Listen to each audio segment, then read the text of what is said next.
पूज्याय राघवेन्द्राय सत्यधर्मरताय च भजतां कल्पवृक्षाय नमतां ಕಾಮಧೇನ್ವೇ. ಈ ಕಲಿಯುಗದಲ್ಲಿ ಬಂದಿರತಕ್ಕಂಥ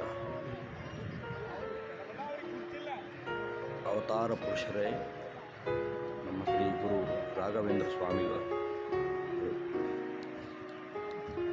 ನಮ್ಮ ಕಷ್ಟ ಕಾರ್ಪಣ್ಯಗಳನ್ನು, ನಮ್ಮ ಇಷ್ಟಾರ್ಥಗಳನ್ನು ನೆರವೇರಿಸಿಕೊಡ್ತಕ್ಕಂಥ ಕಲಿಯುಗ ಪ್ರಭುಗಳು ನಮ್ಮ ರಾಯರು.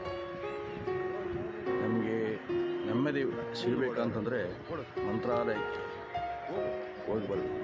ಅಲ್ಲಿರ್ತಕ್ಕಂಥ ಒಂದು ವೈಬ್ರೇಷನ್ ಏನಿರ್ತದಲ್ಲ,